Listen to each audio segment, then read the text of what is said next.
If you're not able to connect with the spirit world consistently, it's probably because you're not doing this one thing. And everybody makes this mistake when they first get started, and that is not understanding your unique way of connecting. Everyone connects different. There are no two people that connect in the same way.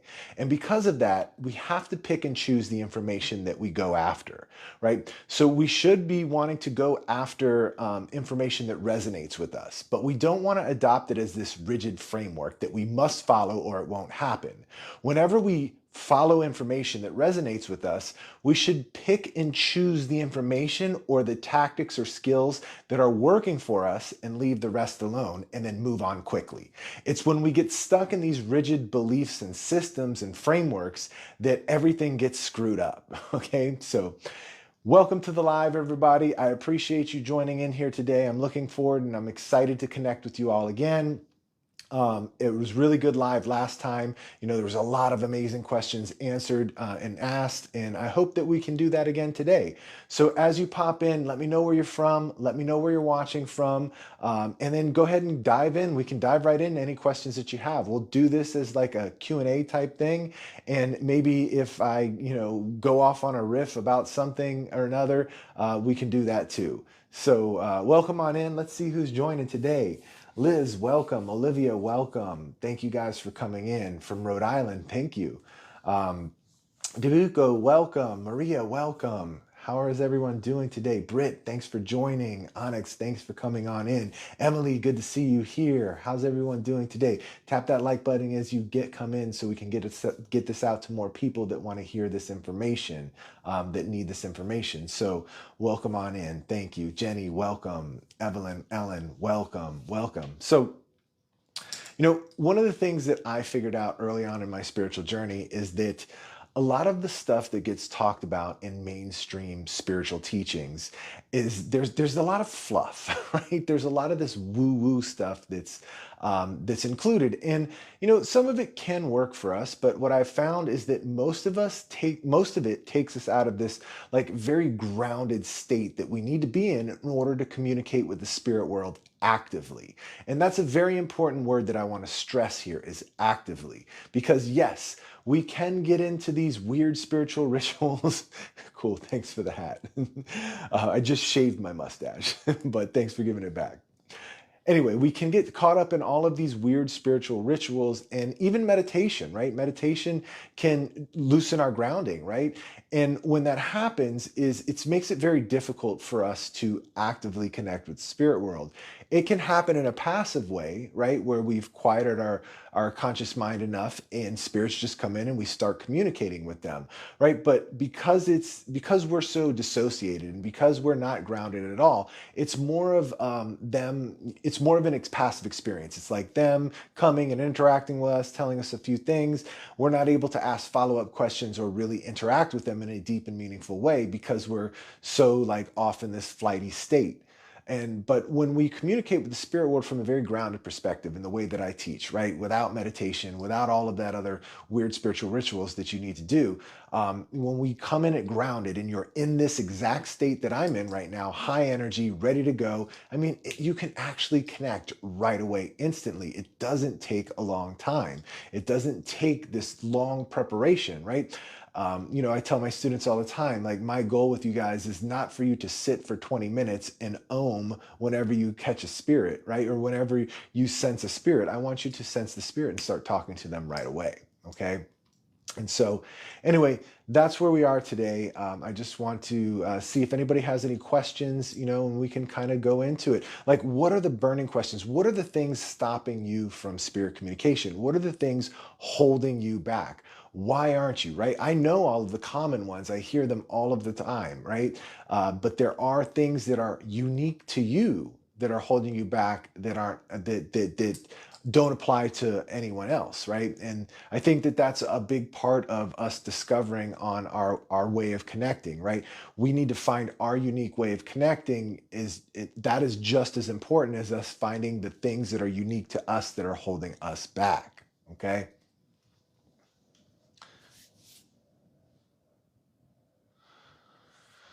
Hey, Marina, good to see you too. Glad you can join.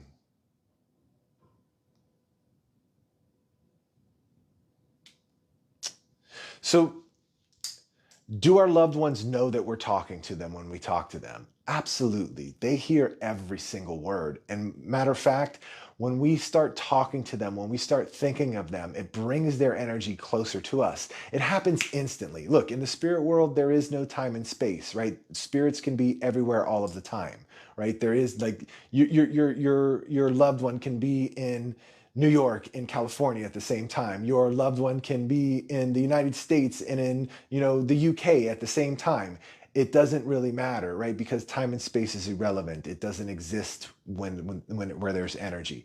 And so yes, so when we think of our loved one or when we're talking to our loved one, they absolutely hear every single word.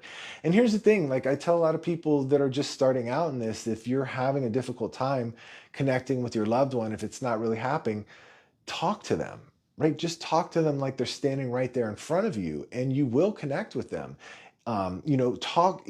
I know it gets a little bit hard because, you're not getting anything back. But if you sit there and you talk to them and you keep talking to them and not give up, just keep doing it. Tell them about your day. Share, some of the dreams and aspirations that you have. Talk to them about how you miss them. Talk to them about things that are going on in your family's life. Talk to them about personal things. Ask them for advice, right? Just keep talking to them. And what's going to happen is eventually you will have an experience. You'll feel something, right? But what happens is most people, just say a few things and then move on with their day. But if you intend to connect with them, stand up and talk like they're right in front of you and keep doing it, you will connect with them.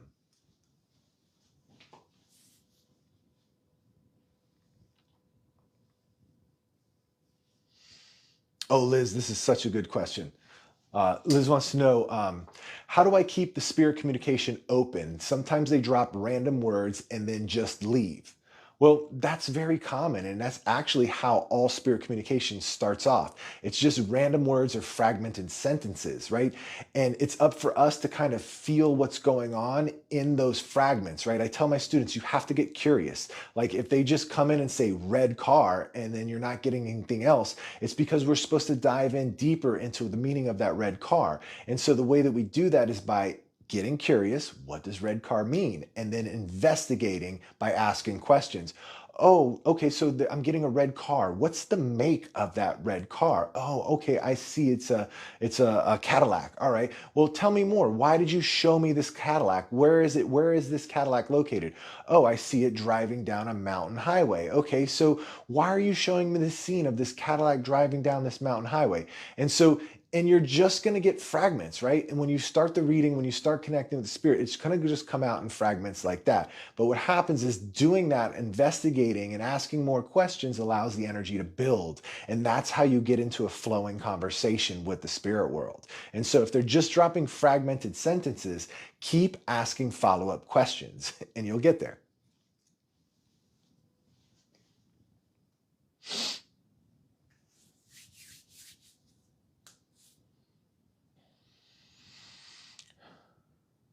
Hey Rhonda, how are you? So Ty wants to know, can you still connect with your loved one even if you're grieving them? And absolutely, um, that's one of the closest times that they're going to be with you is when you're grieving because they are there, right? They don't feel the pain in the same way we would feel the pain of somebody, grieving over the loss of us. What they feel is empathy towards you, and they're actually helping you there, holding space with you, holding space for you, and helping you through those difficult moments more than you even realize it's happening, right?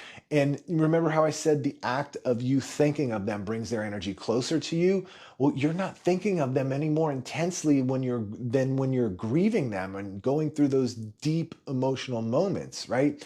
And so yeah, absolutely we can connect with them. Now, the grief, right? When you know how grief comes in these waves? Well, when you're at the peak of one of those grief waves, it is almost impossible to connect with your loved one because there's so much happening in your body. There's so much emotion going on that you can't focus on anything else but the pain. So here's the thing. If you can just surrender to what you're feeling and surrender to what your body's wanting to do, right? Just cry, let it out, get angry, kick, punch things, scream, curl up in a ball, whatever it wants to do. If you can surrender to that and get that energy out, move it along, not only are you going to help move along some of that really hard to handle grief, you're going to pass that, but you're also going to come off of that wave faster. And you're going to get down into one of these troughs of the grief wave, right? Where it's still painful, but at least you can kind of like go through, you can get up and do something, right? Whatever it is. And so when you're at the peak of one of those waves, our loved ones are there. They're there. They're holding us. You will feel them, right? You could even feel them, but you may not be able to communicate. But as you start to come down off of that wave of grief, if you just sense what's happening around you, you will feel your loved one's presence, right? You will feel them there with you. You'll feel the love that they're projecting to you. You will feel them holding you and holding that space for you. And in that moment, that's when you can connect. That's when you can have that flowing conversation. That's when you can really be there. And I know that there's a lot of people out there that think that their grief is too much for them to be able to connect. It's not. It is not. It is not something, it is actually something that brings them closer to you. The more pain that you feel, the closer they're going to be. So don't let the grief be the reason that you aren't trying to connect.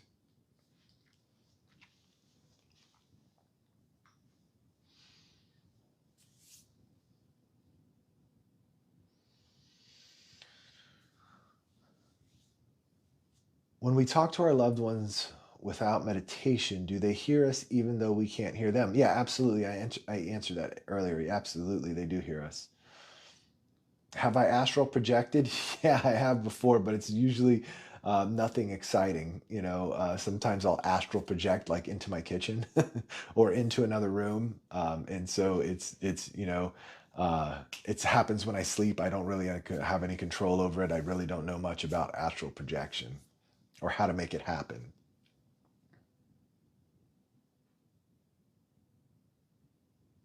Can they hear our thoughts or just spoken words out loud? So, when communicating with the spirit world, it doesn't matter if you communicate through thoughts or speaking out loud. It's all the same to them because it's the energy that they feel. They feel the intention of the words that you're speaking, right? The intention of, before you even say a word, you have an intention to speak something. That intention has a vibration.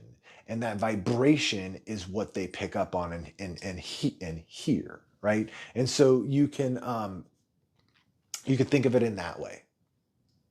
And so it doesn't really matter. All that really matters is what's more comfortable for you, right? What's more comfortable for you? I prefer talking out loud, right? But if I sense a spirit in the middle of my children's school, I'm not going to start talking to it out loud. I might have a silent conversation in my head with the spirit.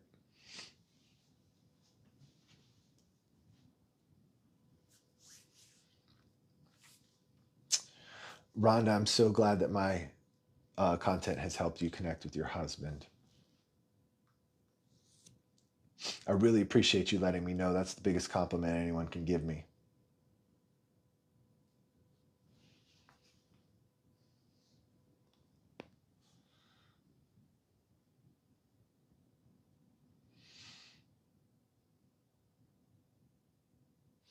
Yeah, Brittany. So Brittany wants to know if, she's lost her mom, her dad, and her brother, and wants to know if you can have all three with you. So yeah, absolutely. If you have more than one loved one in the spirit world, they can all be with you at once. All right. Now, as far as communicating with all three at the same time, if you're not used to doing that sort of thing, it can be very difficult. But you can definitely feel the energy of all of your loved ones, especially if if there's three, two, three particular ones that you want to connect with, you can feel all of their different energies, how one feels different from the other. You'll know who mom, dad, and brother, you'll really feel and sense that. You may even start to see them in your mind's eye. And so, yeah, that's something you could absolutely feel. But if this is not, if you're not used to communicating with multiple spirits, it can be difficult. And so what I recommend is that you just start one at a time, start feeling their energy. And if it's, dad, that you're wanting to talk to, just talk to dad and communicate to his energy, and then go from there and talk to brother or mother or whoever it is that you're wanting to connect with. Just talk with one of them at a time in the beginning, right? But as you do this and as you get used to working with more than one spirit, you can absolutely have a conversation like you guys are out at dinner.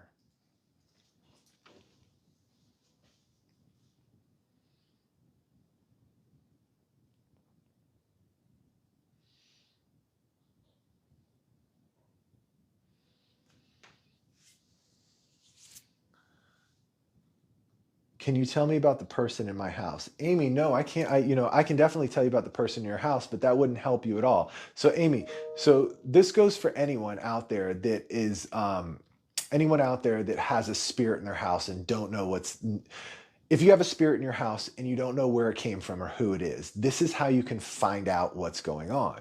It's the same way that we're going to connect with our loved ones or any other spirit. We're going to connect with that spirit in the same way. But here's the thing. If you already know they're there, that means that you're already sensing them or experiencing something. So here's what you do. Next time you sense them, all right, what you want to do is really pinpoint where in the room they are. Sometimes how you walk into a room, you're like, "Ooh, there's a spirit in here," or "Ooh, there's, I have this feeling that somebody's looking at me or watching me." Find out where that feeling is emanating from in the room, pinpoint it, turn and look and say, "Who are you and why are you here?" Right? They'll answer you. Right? They'll answer you. And the way that you're going to receive that, you're either going to see it, hear it, feel it, or know it. Okay, and you could even get a smell or a taste. All right, but when I say see it, you're going to see an image in your mind's eye. You're going to see some kind of maybe even movie clip, right? You'll see some fragment of something, right? They'll answer you in that way, or you'll hear it. You'll hear it like a thought. Okay, it can even be in your voice. A lot of times that's what it is. It's a thought in our voice, but it's a thought we receive and not a thought that we think. But the more common way, those of you that aren't doing this every day, the most common way that you're going to hear a spirit is through a knowing. It's where the information comes or the answer comes so fast that you talk yourself out of it. And it's that answer that you got right when you started talking yourself out of it or believing that you made it up. That the answer right before that is the right answer, is the communication. And so you can just start connecting with them in that way, right? Who are you? Why are you here? Get their story, get their backstory, right? Most of the time it's just like, most of the time it can be one of your loved ones, right? This is what I find, right? It can, especially if you had a loved one that passed in the house or a loved one that was visiting you often, most of the time it'll be a loved one. All right. But if you move into a place and the spirit's always been there, usually it was always pretty much a former owner. Spirits don't haunt places that are unfamiliar to them. Put it that way.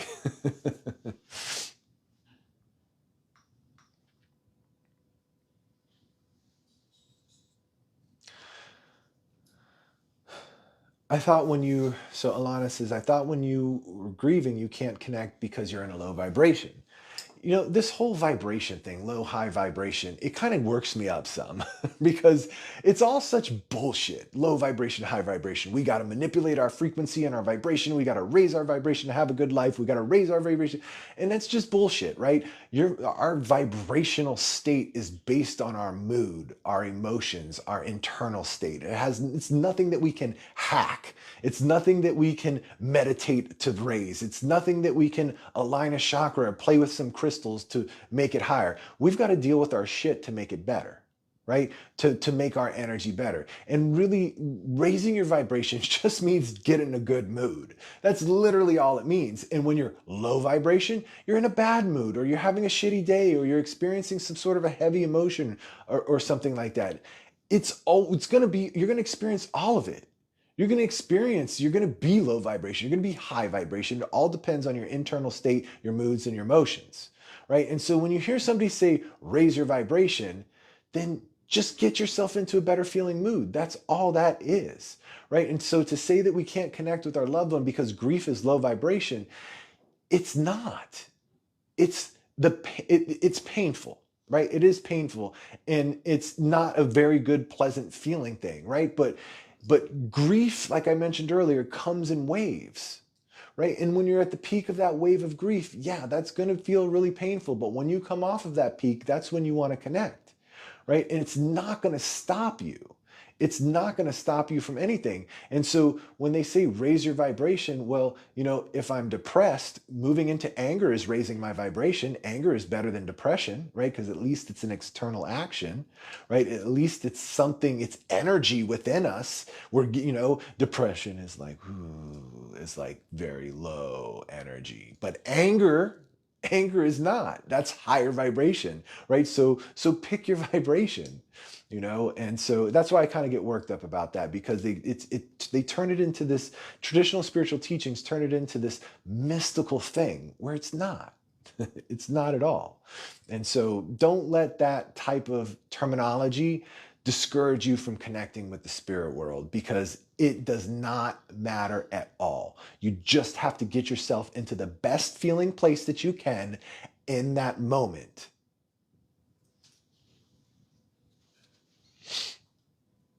Oops.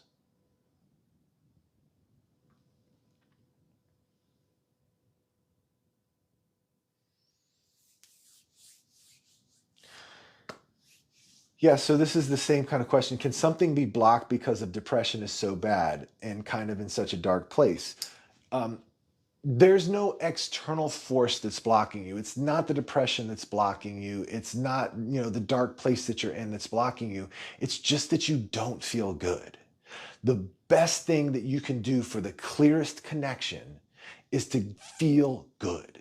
And so it's not like there's a blocked connection because you don't feel good or you are depressed. You've got to take care of the depression. That's all there is to it. You've got to work with it. You've got to deal with whatever that pain that's trapped. We have to express that pain to discharge the emotional content that's keeping us feeling like shit. And then from there, you get yourself into this better feeling place. And so that's the most important thing that we can do for our spiritual abilities, is to feel as good as possible, right? Depression is another thing that's not constant. It comes in waves. Get yourself, if you can get yourself, pick yourself up. And look, believe me, I understand how hard it is when you're down in that dark place to just do anything other than exist. But you have to find the power. You have to find the courage within yourself to pick up the phone and get help, right? Whether it's working with therapy, whether it's getting on medication, any of those things, right? By the way, medication doesn't block your spiritual abilities either. If it makes you feel better, it's actually helping you. All right.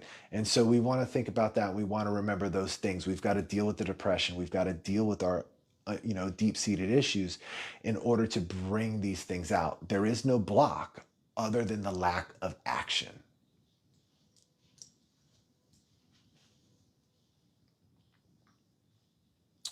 Thanks for the follows and likes, guys. I really appreciate you. What does it mean when you feel like you're not getting the signs as often? Um, So if you're wanting to connect with the spirit world through signs and you feel like you're not getting them as often as you used to, the thing that you want to do is stop asking for signs and go for the direct connection. I'm not somebody that wants to ask for signs. I'm not somebody that looks for signs. If I get a sign, I want to say, hey, let's connect directly. Don't make me figure out what all that means. Let's just have a conversation. And so and I know it sounds easier said than done, and it really is easy, right? The first time that you do this and connect, you'll see for yourself how easy it really is, right? When you connect in that undeniable way.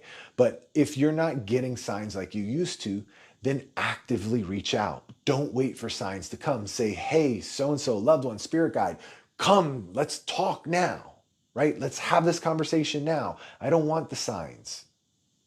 Right. And so that's the difference, between waiting for signs and actively reaching out. Hey guys, I really appreciate all these awesome, amazing questions. Do me a favor, like and share the live. Let's get this information out to people that will really help it. Your chances are you're probably on here now because this landed on your social media page for a reason.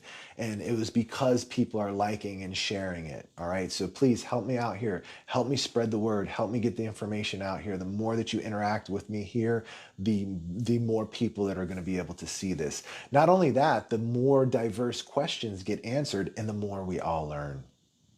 Andrea, thank you.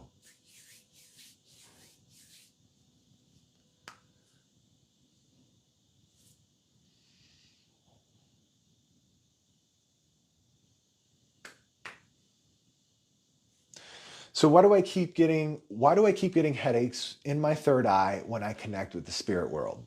So here's the thing. There's a couple reasons. So let me start with the most common. So when we connect with the spirit world, when we're first doing this work, right? Especially if you're new and like you've got it. You're like, okay, this is awesome, right? You're going to want to connect all the time. But what happens is when we connect with the spirit world, we're channeling a tremendous amount of energy through our body. And our physical body is not used to handling that type of energy.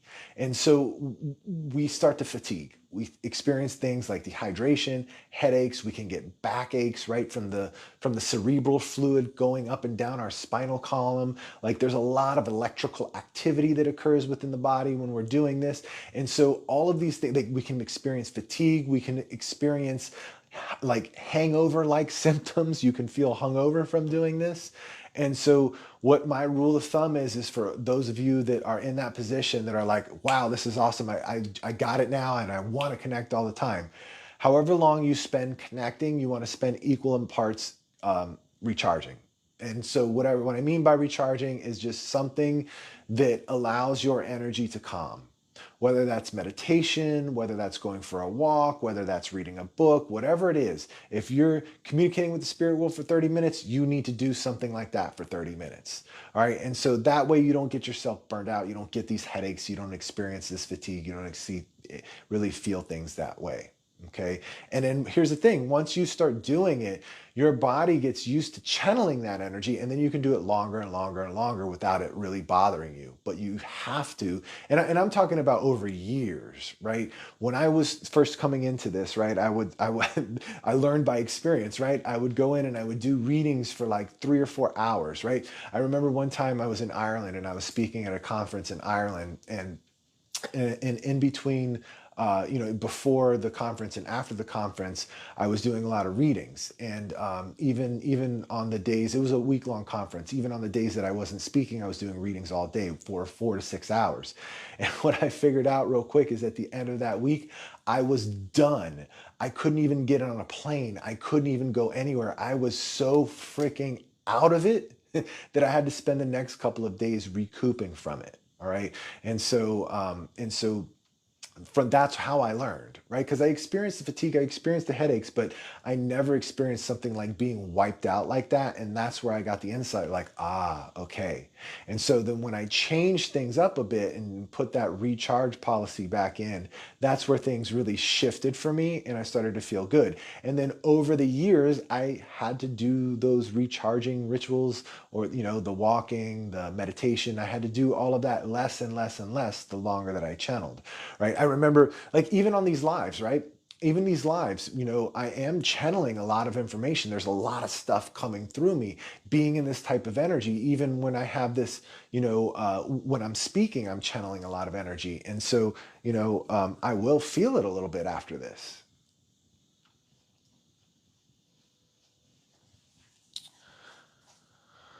So you guys are coming on here with some awesome ass questions. I live in a 200-year-old farm plantation. How do you think I can honor the spirits? Oh, Eden, I love that question. Just by leaving them to their own devices, right? Spirit. I love places where there's lots of spirit activity. It reminds me of this old. I used to go and do. I used to go and do a lot of retreats at this one place in New York, Wyndham, New York, if you guys know where that is.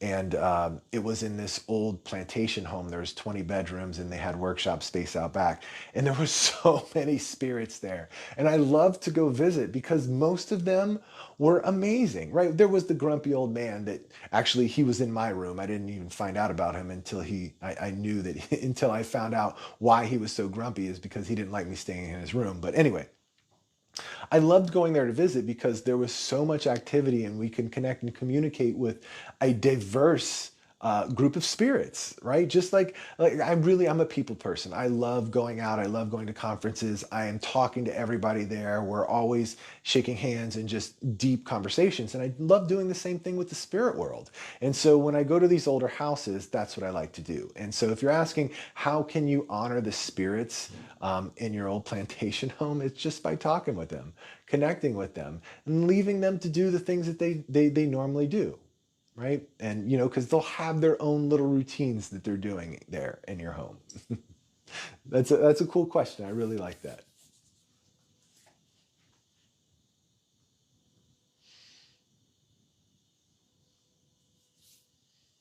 Sometimes I get headaches after meditating. I see lots of marbly purple, blues, and gold colors. Yeah, seeing a lot of colors when meditating, that's kind of fairly normal. I've never heard of getting a headache after meditating, though.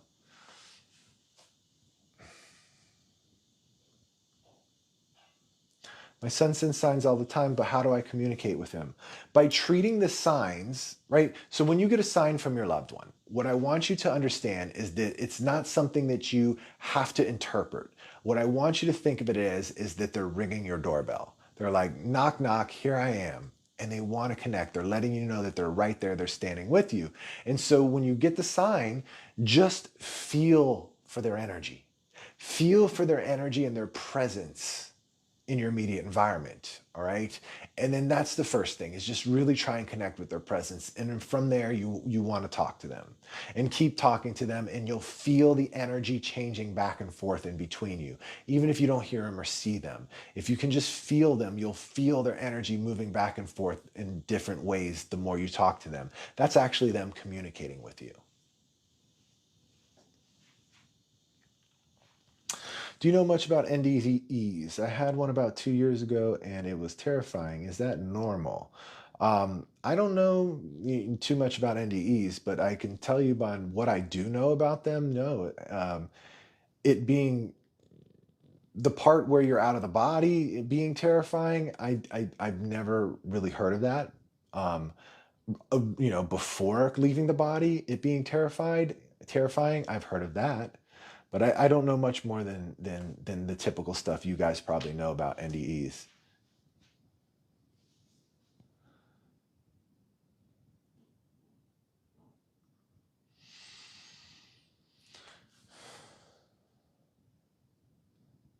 All right. So can you connect with the spirit? Can you connect with your spirit guides or loved ones if your chakras are out of alignment? Here's what the thing. If you guys have watched my content or followed me for any length of time, you know I have never talked about chakras, because there's nothing that we can control in our chakras. Our chakras are doing their own thing.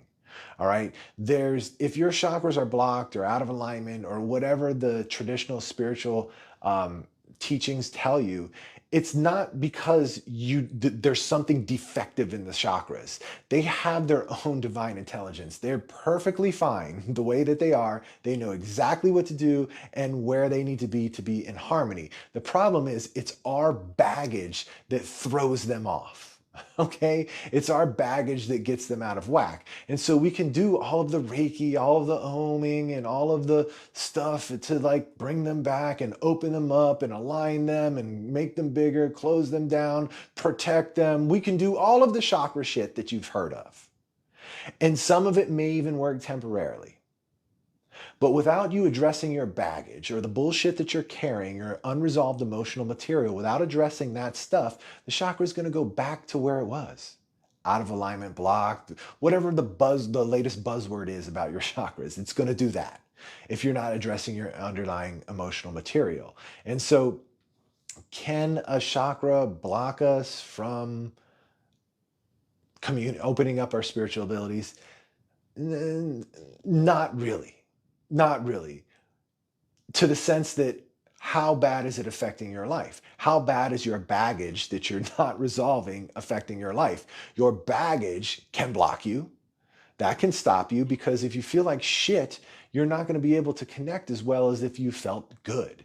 And so that's why I say, like, when I say, like, the best thing that you can do for your spiritual abilities is to get yourself in a good feeling mood, is to take care of the problems you have in your life, right? There's nothing mystical about that. There might not be even anything fun or sexy about it, but that's what it takes. If you feel like shit, come up with a plan and take action steps to get yourself out of it, right?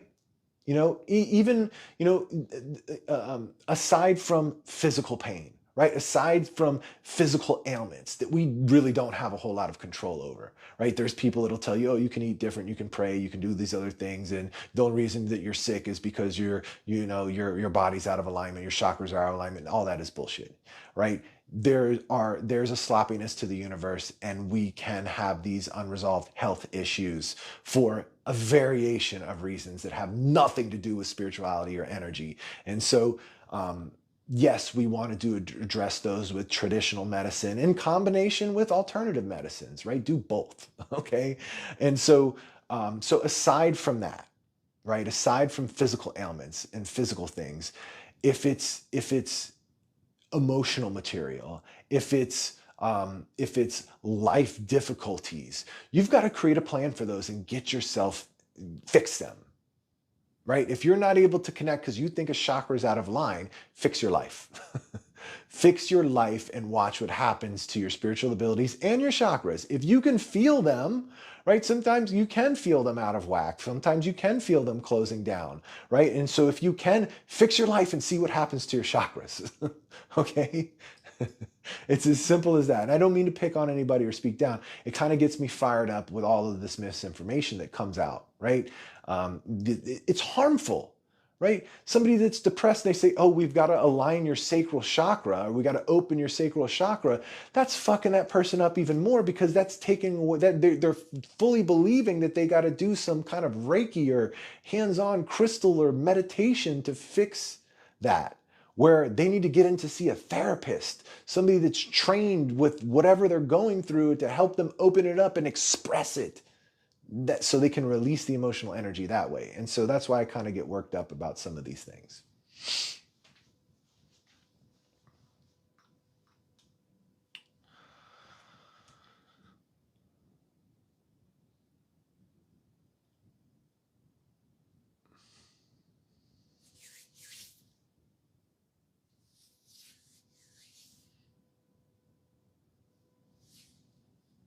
How do I progress in my clairaudience? So clairaudience, I just like to call it hearing spirit, right? I just keep it simple. I don't really use any of the clair words, but how do you progress into hearing spirits? It's not, I can tell you what it's not, how it doesn't happen.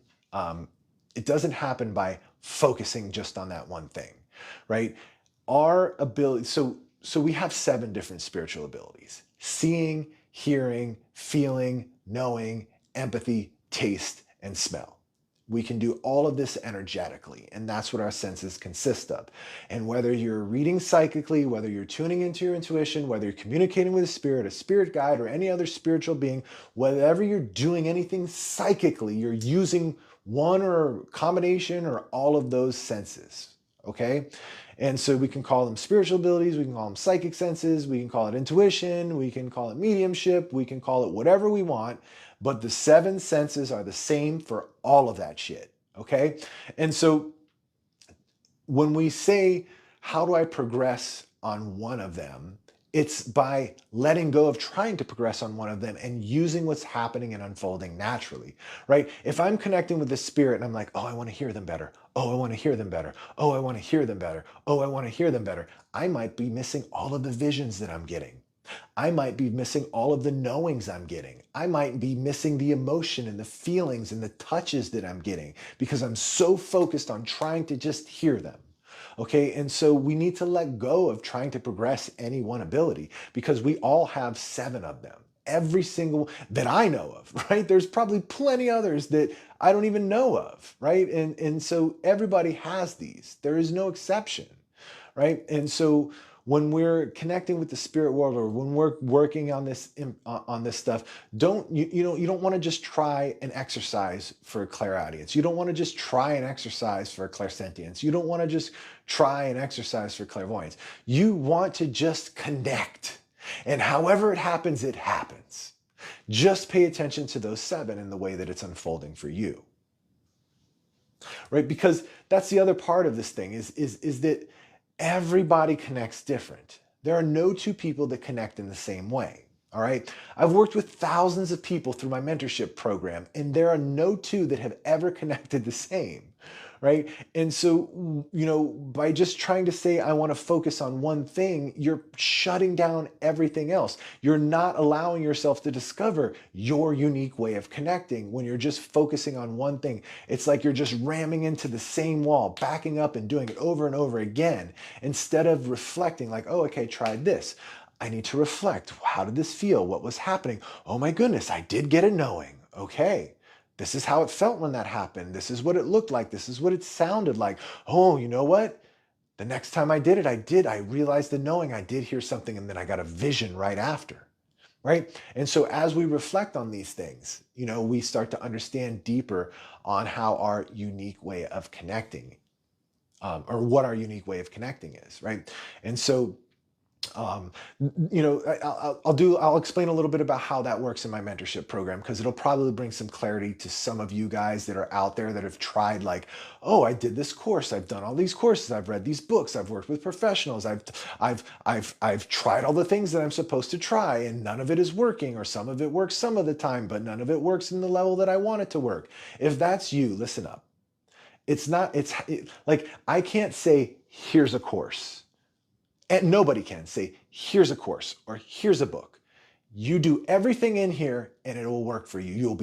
You'll be spirit communication on the level that you want to be. Because if I did that, I'm just giving you limited information. I'm not helping you discover your unique way of connecting, right? So in my mentorship program, the way that it works is I literally will hold your hand and walk you right into an undeniable experience. We go right into it. We're not learning spirit communication. I'm not teaching you about spirit communication. I'm showing you how it works.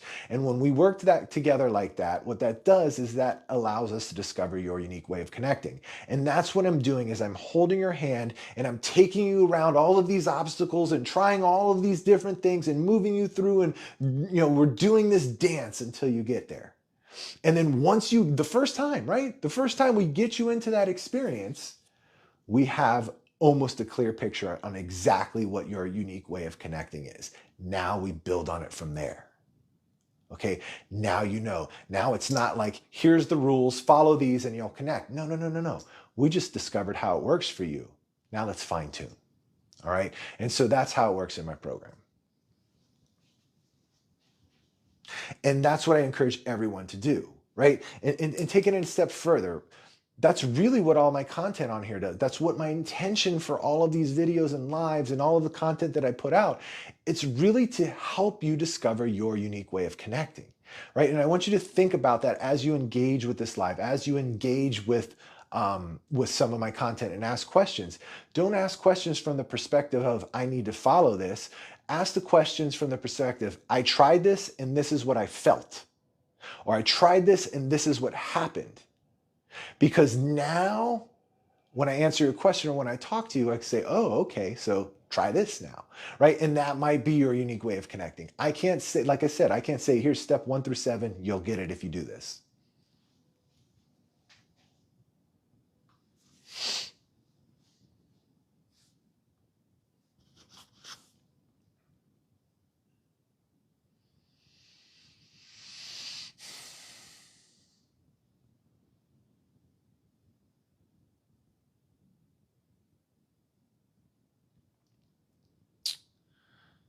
Thank you guys for all the love. So much love in the comments. I appreciate you all.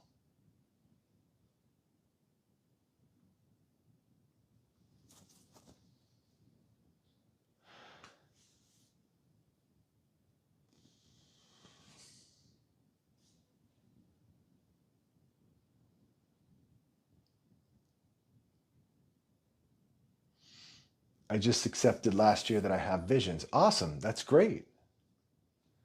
Now turn those visions into connection, right? That's the next level of it, right? We have to bring an awareness to like, okay, this is happening.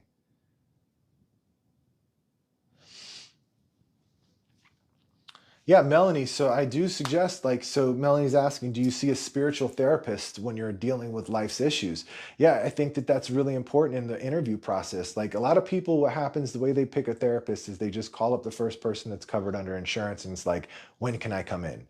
Right. And really what you want to do is you want to talk to all the therapists in your area and don't hide what you're wanting, don't hide. Look, I'm grieving. I connected with my husband and I want to take it deeper, right? Whatever it is, I communicate with spirits, and and I still need to deal with my shit, right? And some of it may be talking about spirit world, right? And you will find somebody. I personally have worked with several therapists that are very spiritual and embrace this work, right? And so yeah. So when you're picking a therapist, you want to interview them, right? It's not just when can I come in for my appointment. You want to interview them. And I find, like, when you're working with like deep-seated trauma and emotional issues and things in that nature, I find that somatic-based therapies are some of the best that are out there. And so, when you're looking for a therapist, if you have issues like that, look for somebody that does somatic-based therapy and that is open to spirituality, right? And the somatic based therapies too tend to be be more open to the holistic community because it's all about energy and releasing energy in the body. And so those types of therapists tend to be a little bit more open to the metaphysical as well.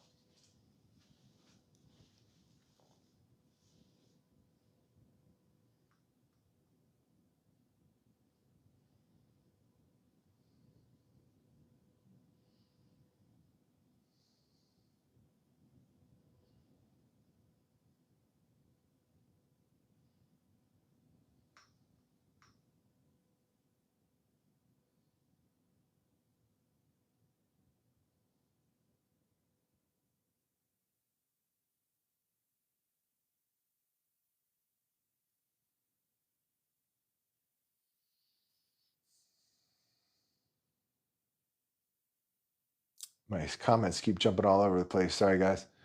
Why do I keep dreaming about a loved one but never see or talk to them in my dreams? So, what that is, it's probably a subconscious projection, right? So, there's two different types of dreams we have when connecting with loved ones. It's a true visitation dream and then a subconscious projection. A visitation dream is when you've actually left your body. Your conscious mind is asleep, your energy has left your body, and you're actually meeting up with them and communicating with them in the spirit world, right? And it's sometimes it's a little bit more difficult to talk to them, but you do have a very intense interaction with them. And it's so intense and vivid that when you wake up, it can be kind of sad and emotional because in the dream, it felt like you were really with them because you were. Okay.